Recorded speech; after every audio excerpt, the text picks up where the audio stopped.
श्रीचैतन्यमनोभीष्टं स्थापितं येन भूतले स्वयं रूपः कदा मह्यं ददाति स्वपदान्तिकं वन्देऽहं श्रीगुरोः श्रीयुतपदकमलं श्रीगुरून् वैष्णवांश्च श्रीरूपं साग्रजातं सहगण रघुनाथान्वितं तं सजीवं साद्वैतं सावधूतं परिजनसहितं कृष्णचैतन्यदेवं श्रीराधाकृष्णपादान् सहगण ललिता श्रीविशाखान्वितांश्च हे कृष्ण करुणा सिंधो दीनबंधो जगत्पते गोपेश गोपिकान्त राधाकान्त नमोस्तुते तप्तकाञ्चन गौरांगी राधे वृंदावनेश्वरी वृषभानुसुते देवी प्रणमामि हरिप्रिये नमो महावदान्याय कृष्ण प्रेम प्रदायते कृष्णाय कृष्ण चैतन्य नाम्ने गौरत्विषे नमः जय श्री कृष्ण चैतन्य प्रभु नित्यानंद श्री अद्वैत गदाधर श्रीवासादि गौर भक्त वृंद हरे कृष्णा कृष्णा कृष्णा हरे हरे हरे राम राम राम हरे हरे। ओम नमो भगवते वासुदेवाय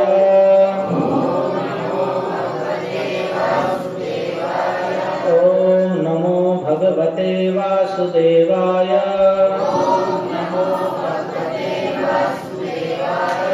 ओम नमो भगवते वासुदेवाय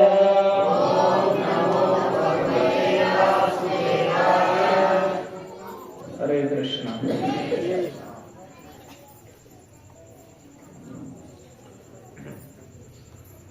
तो हम सब ने कल कहाँ तक कथा सुनी थी, कोई बताएंगे? कल की कथा कहाँ तक सुनी थी, कहाँ समाप्त हुई थी कल कथा?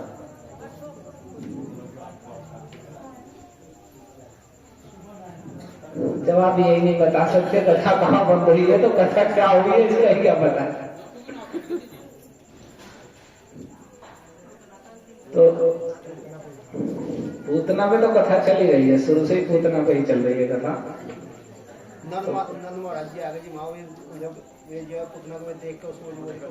तो नंद आदि गोप जो मथुरा से आ रहे थे तो वे बड़े आश्चर्यचकित हुए पूतना के विशाल देह को देख करके,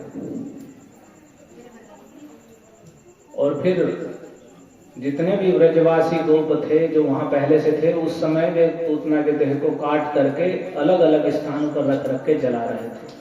जब पूतना का देह जल रहा था, शरीर जल रहा था, तो उससे दुर्गंध निकल रही थी, हैं? और सुगंध निकल रही थी, अगुरु की सुगंध निकल रही थी पूतना के शरीर से।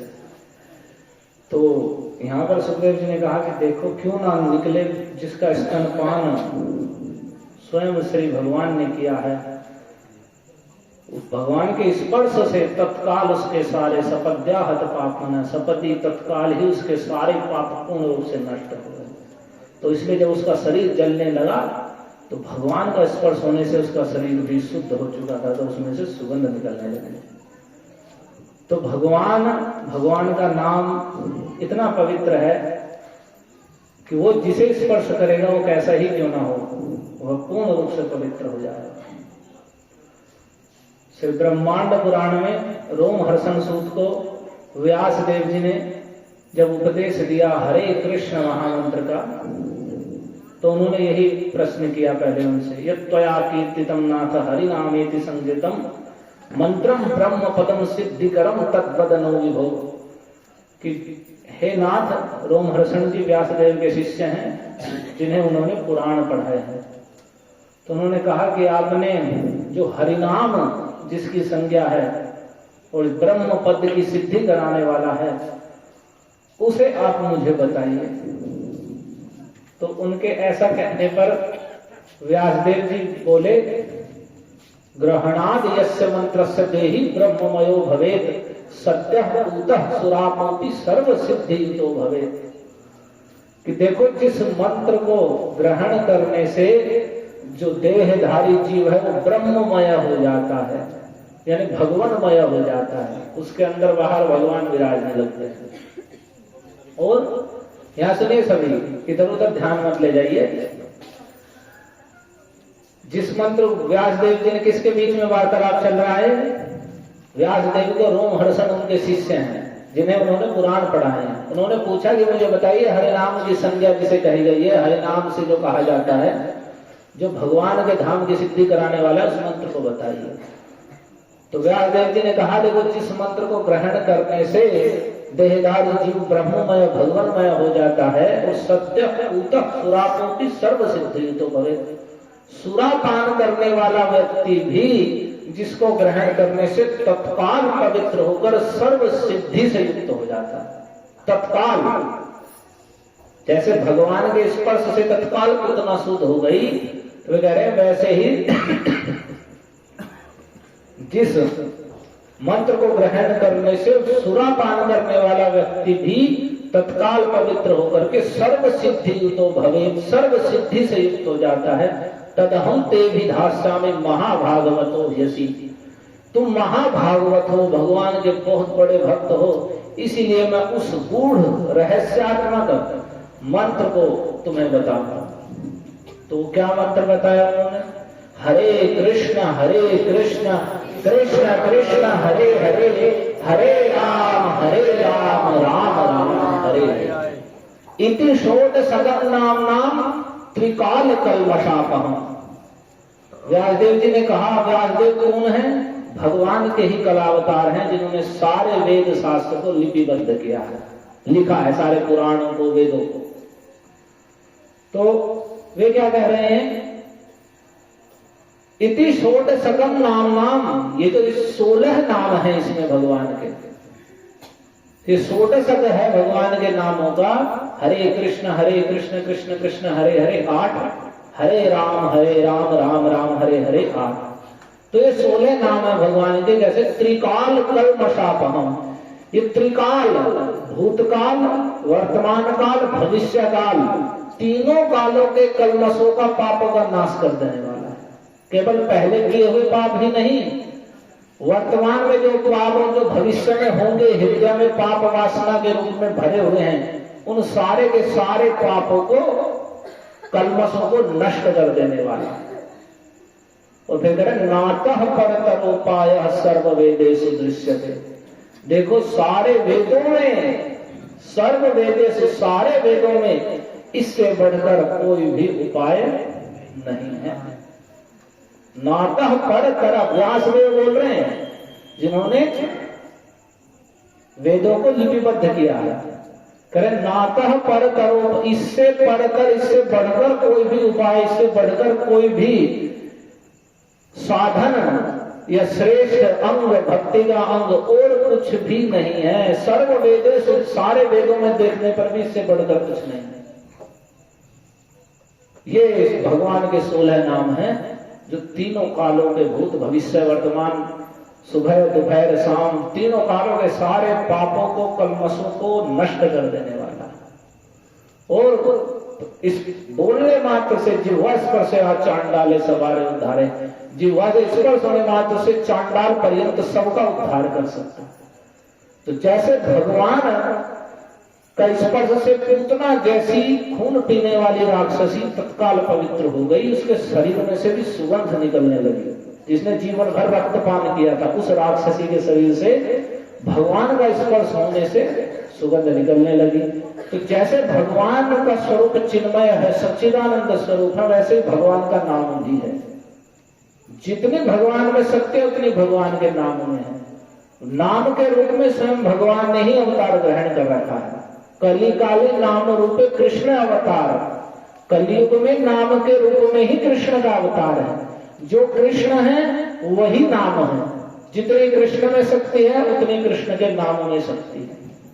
तो ऐसे भगवान में अनंत अचिंत्य शक्ति है, वैसे ही हरिनाम में अनंत अचिंत्य शक्ति है।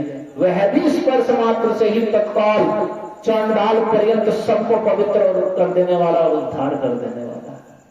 हरे कृष्णा कृष्णा कृष्णा हरे हरे, हरे राम राम राम हरे हरे। तो वह महामंत्र हरिनाम हमें प्राप्त है। भगवान श्री कृष्ण चैतन्य, उनके अनुचरों श्रील प्रभुपाद जैसे आचार्यों की कृपा से हमें भी प्राप्त हुआ है, और इससे बढ़कर कुछ भी नहीं है। इसी बात को ब्रह्मा जी ने देवर्षि नारद से कलि संतरण उपनिषद में कहा, नातः परतरोपाय सर्व वेदेषु विद्यते। हे नारद, सारे वेदों में इससे बढ़कर कोई उपाय नहीं। तो वह सर्वोत्तम वस्तु हमें प्राप्त हो चुकी है, लेकिन हमें उसके प्रति वैसी श्रद्धा भी विकसित करनी होगी।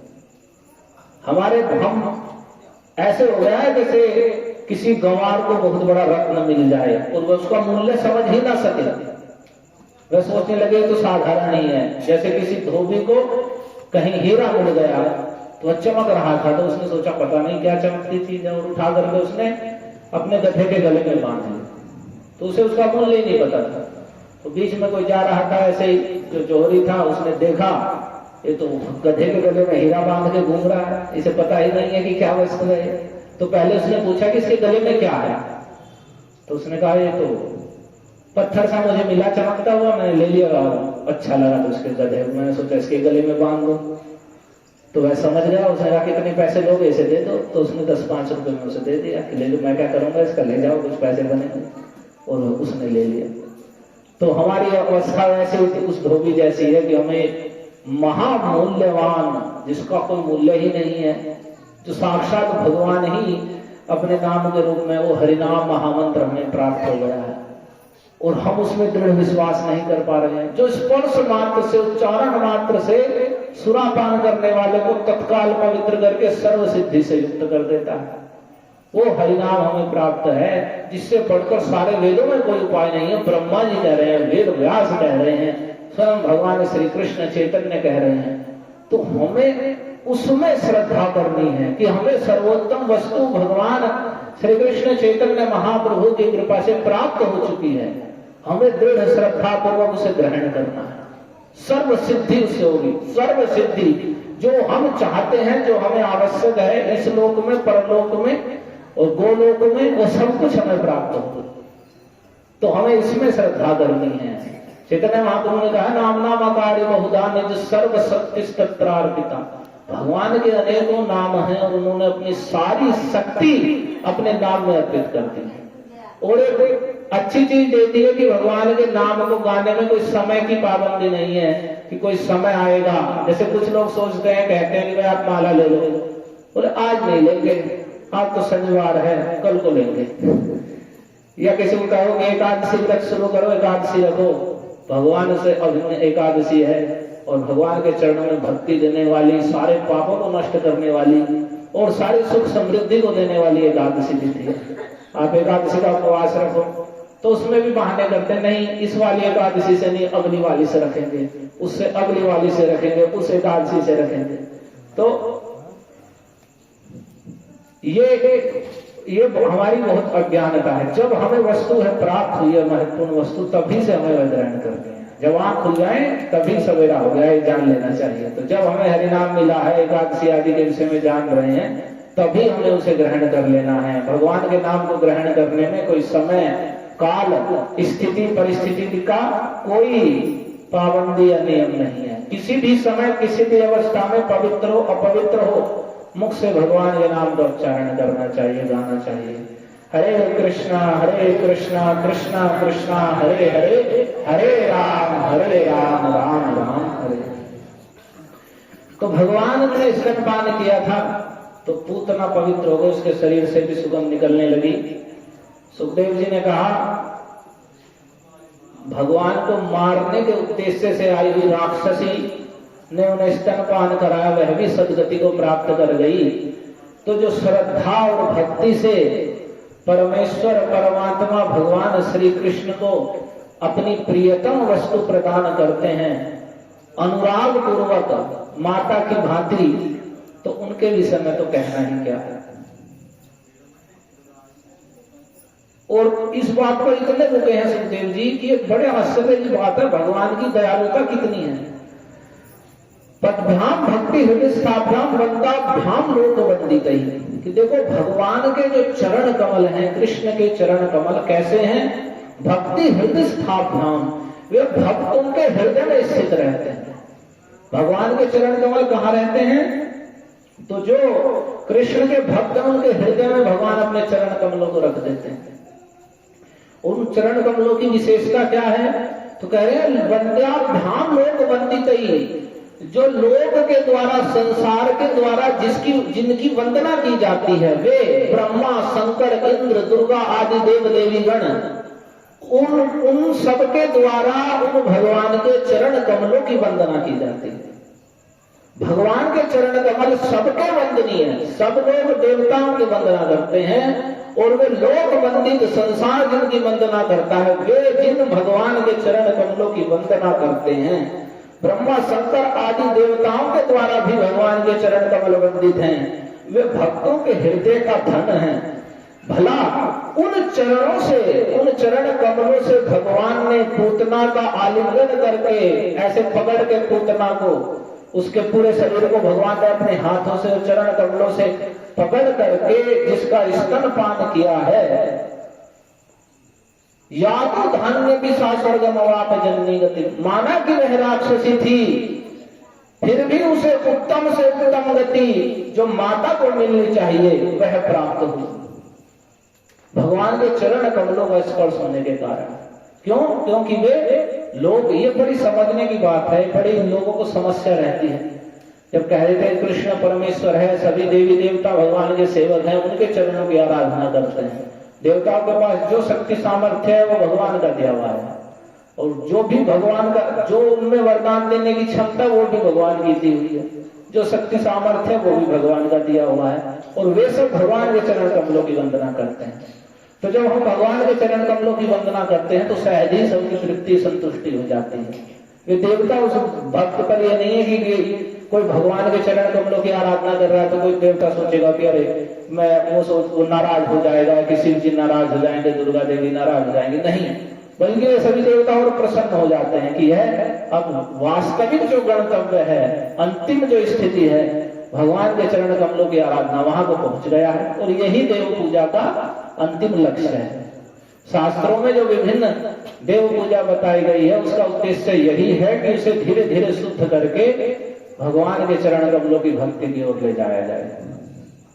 और जब हम भक्ति में स्थित हो चुके हैं, हम जान गए हैं कृष्ण परमेश्वर हैं, हम जीवात्मा उनके नित्य दास हैं, वे हमारे नित्य प्रभु हैं, तब फिर हमें भगवान की भक्ति करनी है। फिर हमें उन क्षुद्र छोटी छोटी पूजाओं में, कामनाओं से प्रेरित होकर के उनमें नहीं लगना चाहिए, बल्कि भगवान के नाम में भक्ति में लगना चाहिए। उसे करने से सबकी, देवता पितृ ऋषि गंधर्व सबकी, पूरे जगत की तृप्ति हो जाती है। क्यों? क्योंकि भगवान के चरण कमल लोक वंदितै ही वंदाभ्याम, लोगों के द्वारा वंदित ब्रह्मा शंकर आदि देवताओं के द्वारा भी भगवान के चरण कमलों की वंदना की जाती है। तुम चरण कमलों से भगवान ने पूतना का आलिंगन किया तो वह राक्षसी होते हुए भी माता की गति, जननी गति को प्राप्त कर गई।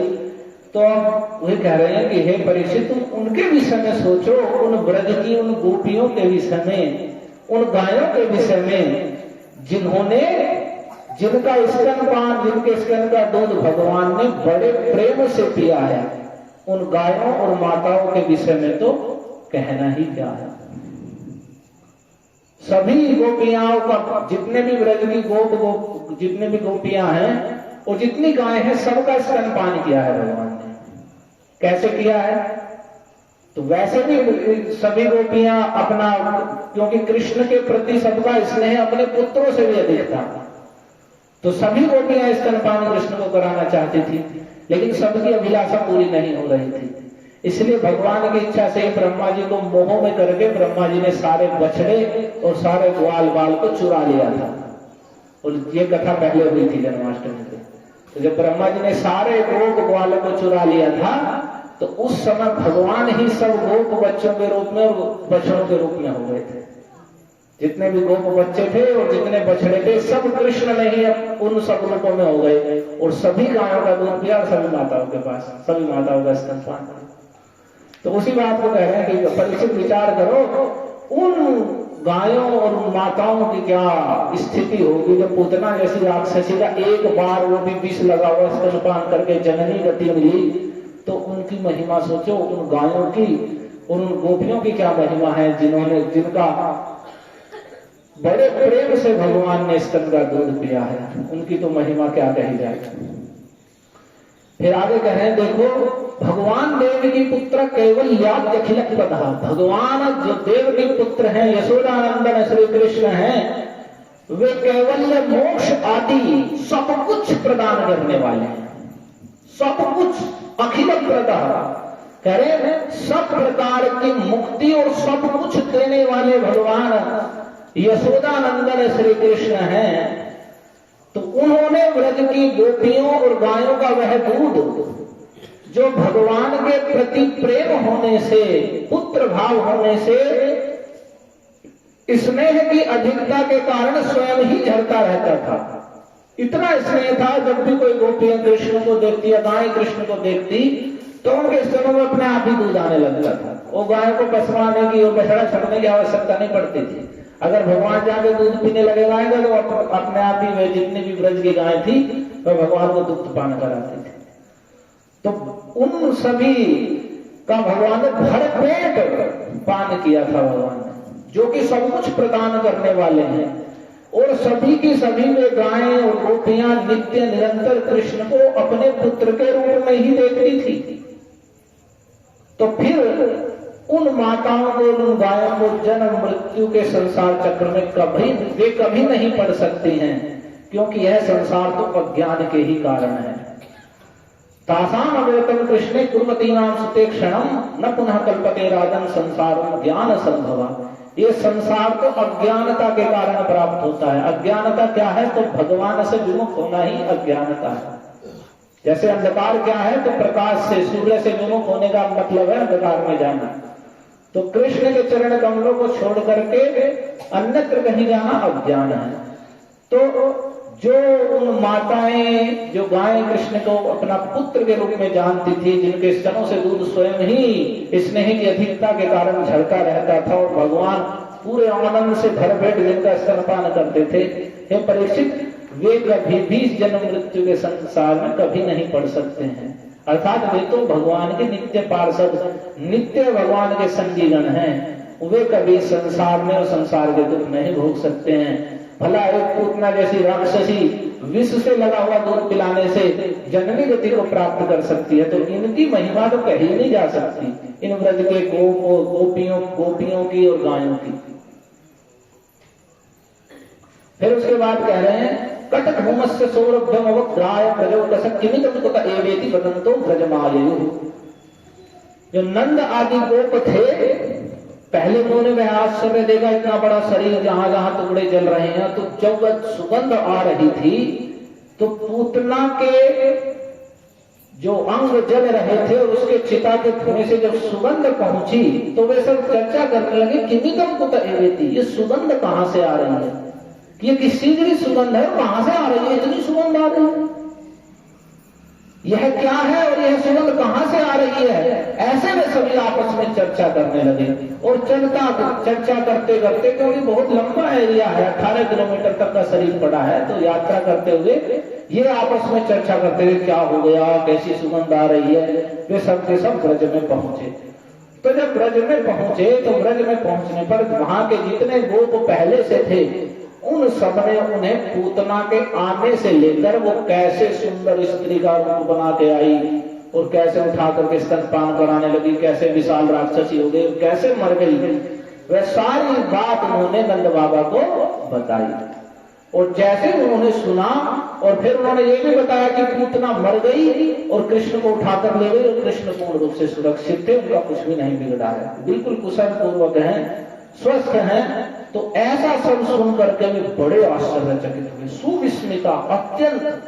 इतनी बड़ी राक्षसी आई जो मर गई और इसका छोटे दूध मुँह बच्चे का कुछ भी नहीं बिगड़ा, तो वे बड़े आश्चर्यचकित हुए। उसके बाद परीक्षित उदार शिरोमणि नंद बाबा बड़े उदार हृदय के हैं, उन्होंने अपने पुत्र को हृदय से लगा लिया और हृदय से लगा करके उन्होंने कैसे पुत्र हैं उनके? तो प्रेत्यागत, उन्हें ऐसा लगा जैसे मर के लौट आया हो। भला पूतना जैसी इतनी विशाल राक्षसी के पास से वो जीवित लौट आए तो वो तो मर के आया हुआ हो गया ना। तो ये जान करके कि मेरा मरा हुआ पुत्र वापस आ गया, इतने तो कितना स्नेह आएगा उस पिता या माता को, सामान्य लोगों को। और नंद बाबा तो साक्षात वात्सल्य स्नेह के मूर्ति स्वरूप हैं। तो अपने पुत्र को ये जान करके मानो जीव मृत होकर वापस लौट आया है, तो उन्होंने हृदय से लगा लिया, उनके सिर को सूंघने लगे और उनके सिर को सूंघ कर वे मन ही मन हृदय में परमामुदम परम आनंद को उन्होंने प्राप्त किया। बड़े आनंदित हो रहे थे नंद महाराज कृष्ण को हृदय से लगा के उनका मस्तक सूंघते सूंघते। तो इस प्रकार से पूरी पूतना मोक्ष की, पूतना के उद्धार की कथा आप सभी ने सुनी। तो ये पूरे भागवत के 10वें स्कंद के 6ठे अध्याय में 43 श्लोकों में। तो इसे सुनने का क्या फल है? अगर पूतना के मोक्ष की कथा सुनी जाए तो उसका क्या लाभ है? तो बड़ा अद्भुत लाभ है। कह रहे हैं कि यह एक पूतना मोक्षम कृष्णाद्भुतम। देखो ये जो पूतना का मोक्ष की कथा है, पूतना मोक्ष नाम है इसका। वास्तव में पूतना की मुक्ति हो गई, पूतना का उद्धार हुआ इसमें। पूतना को कोई हानि नहीं हुई, उसका तो कल्याण ही हुआ। तो पूतना के मोक्ष की इस कथा को ये क्या है? कृष्ण की अद्भुत बाल लीला है, बड़ी आश्चर्यजनक बाल लीला है कृष्ण की। तो जो इसे श्रद्धा पूर्वक जो मनुष्य इसका श्रवण करता है, श्रद्धा पूर्वक आदर बुद्धि के साथ कि भगवान की मनोहर और बड़ी आश्चर्यमयी ये पूतना वध की कथा है, तो श्रद्धा पूर्वक जो इसे सुनता है तो कहे गोविंदे लभते रतिम, वह भगवान गोविंद में रति को, प्रेम को प्राप्त कर लेता है। हरे कृष्णा कृष्णा कृष्णा हरे हरे, हरे राम राम राम हरे। पूतना मोक्ष की भगवान की अद्भुत बाल लीला है। जो इसे सुनता है श्रद्धा सही, तो सबसे बड़ी जो मुख्य चीज है वह भगवान के चरणों में रति होना है। संसारिक पूजा पाठ करके दूसरी पूजित वस्तुएं सब मिल जाती है, मोक्ष तक भी मिल जाता है, लेकिन भगवान के चरणों में प्रेम नहीं हो पाता। लेकिन वह प्रेम भी, वह रति भी इस भगवान की पूतना मोक्ष की कथा को सुनने से सहज ही भगवान श्री कृष्ण के प्रति प्रेम, स्थायी रति की प्राप्ति हो जाती है। क्यों? क्योंकि भगवान उनकी इसमें परम दयालुता बताई गई। तो इस प्रकार से हमने पिछले कई दिनों में पूतना वध की कथा और उसके बीच के सिद्धांत को सुना। ये भी हमने संक्षेप में सुना, क्योंकि और विस्तार में जाएंगे तो ऐसे लगने लगता है कि क्या नींद आने लगती है लोगों को। तो ऐसे ही भगवान के आगे की कथा जैसे ही ये सुनी, महाराज परीक्षित ने आगे प्रश्न कर दिया तत्काल ही सुखदेव जी से कि ऐसा करिए, आप जितनी भी कृष्ण ने बाल लीलाएं में जो जो लीलाएं की हैं वो सारी विस्तार से सुनाइए, क्योंकि वे मेरे मन को हरने वाली हैं, कानों को रमा देने वाली हैं, मैं उन्हें सुनना चाहता हूँ। तो फिर आगे उन्होंने कैसे सकटा छोटे से ही लेटे हुए थे और बड़ी बैलगाड़ी में पैर मार दिया, वो पलट गई, इस कथा को वे बताएंगे। तो कल एकादशी का व्रत भी है, कार्तिक का महीना चल रहा है। कार्तिक में सामान्य उपवास रखने का भी बड़ा महत्व है। आपने सुना कि जो भी कार्तिक में व्रत नियम पूजा आदि की जाती है वो अक्षय हो जाती है, उसका फल कभी छीन नहीं होता। जैसे समुद्र कभी नष्ट छीन नहीं होते, पर्वत कभी छीन नहीं होते, ऐसे जो भी कार्तिक के महीने में किया जाता है वह अक्षय हो जाता है। तो उसमें भी कार्तिक कल रमा एकादशी व्रत है। तो जो कितने हैं जो यहाँ एकादशी व्रत नहीं रखते हैं, जो जितने यहाँ बैठे हैं जो एकादशी नहीं शर्माइए मत, हाथ उठाइए, एकादशी व्रत नहीं रखते हैं जो यहाँ बैठे हैं, तो आप सभी से प्रार्थना है कि आप कल से एकादशी व्रत प्रारंभ कीजिए। उसमें आपको, क्योंकि एकादशी के दिन अन्न खाने का मुख्य रूप से निषेध करना है, रोटी चावल आदि खाना, क्योंकि अन्न में एकादशी के दिन जितने भी पाप हैं वे सब अन्न में निवास करते हैं। तो अन्न खाने का मतलब है पाप खाना और अपने हृदय में पाप वासना को बढ़ाना। तो इसलिए यज्ञ पूर्वक एकादशी के दिन अन्न नहीं खाना चाहिए।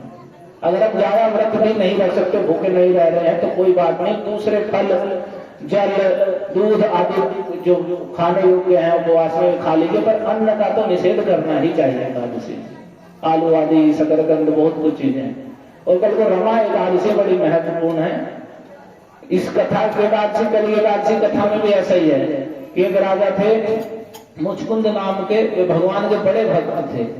उनके भक्ति के प्रभाव से उनके यहाँ चंद्रभागा जो नदी है वही उनकी पुत्री के रूप में आई। तो जब पुत्री के रूप में आई तो उन्होंने शोभन नाम के एक राजकुमार से विवाह कर दिया। तो वह शोभन भी अपनी पत्नी के साथ अपने ससुराल में आए हुए थे। तो एकादशी की तिथि थी, वे आए तो अगले दिन एकादशी तिथि थी।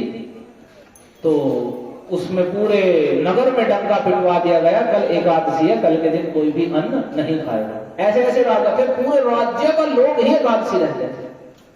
तो उन्होंने शोभन ने अपनी पत्नी से कहा कि तुम मुझे बताओ, मैंने तो कोई आज तक कोई उपवास रखे नहीं है, मेरे से तो भूखा रहा नहीं जाता। तो उसने कहा कि नहीं, आपको तो उपवास यहाँ रखना ही पड़ेगा, क्योंकि महाराज हमारे यहाँ तो के जो हाथी घोड़े और जो दूसरे पशु हैं वे भी एकादशी के दिन भोजन नहीं करते हैं, अन्न और जल नहीं खाते हैं कुछ भी।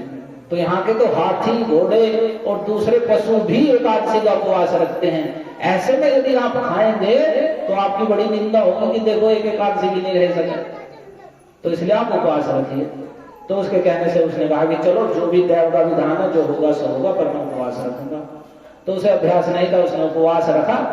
तो शाम हो गई, वह शाम तक बहुत व्याकुल हो गया। पहली बार उसने उपवास रखा क्योंकि कुछ भी नहीं खाना था, अन्न जल त्याग किया हुआ था।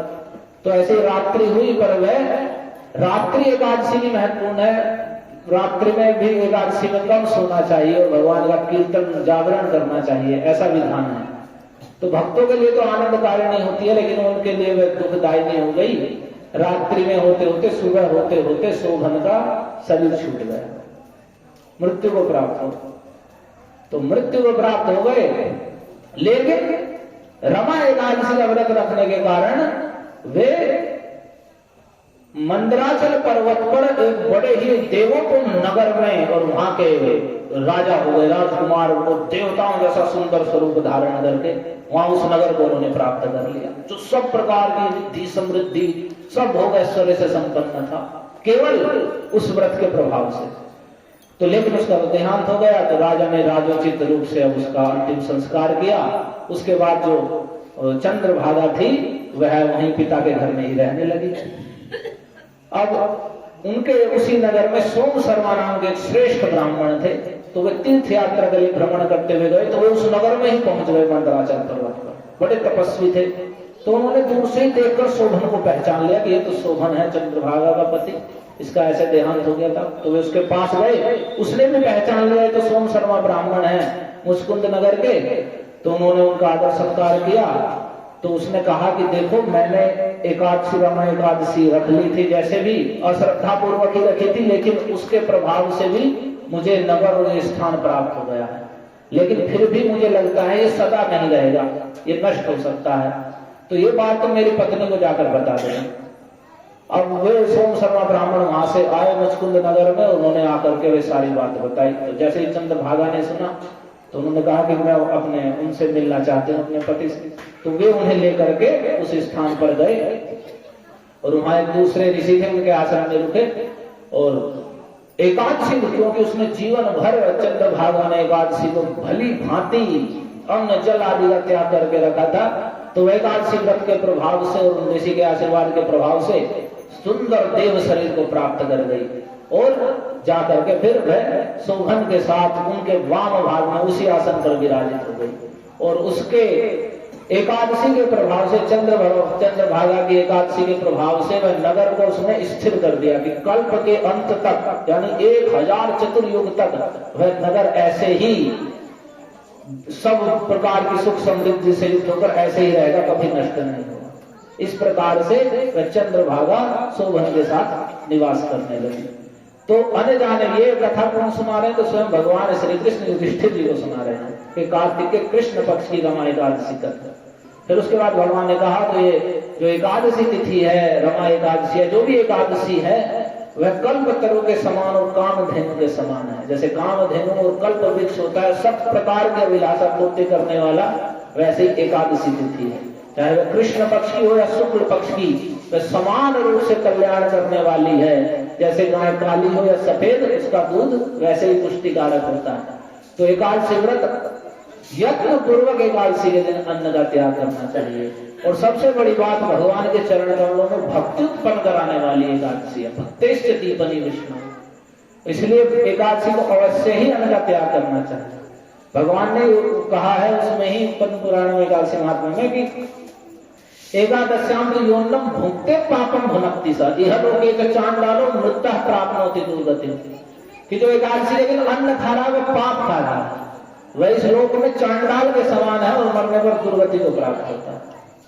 तो इस प्रकार के बहुत कठोर वचन है जो नहीं करने के दोष स्वरूप है।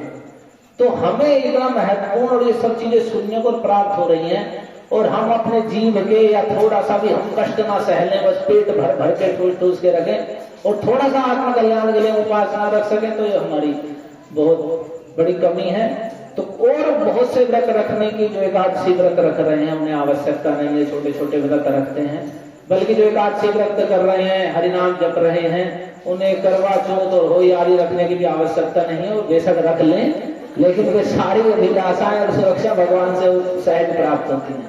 आपने सुन लिया एक एकादशी को अश्रद्धा पूर्वक रखने से शोभन को क्या प्राप्ति हुई, और यदि श्रद्धा पूर्वक आप प्रत्येक एकादशी को उपवास रखेंगे, हरिनाम जपेंगे, तो कह रहे जो सदगति प्राप्त होगी उसका तो वर्णन ही नहीं किया जा सकता।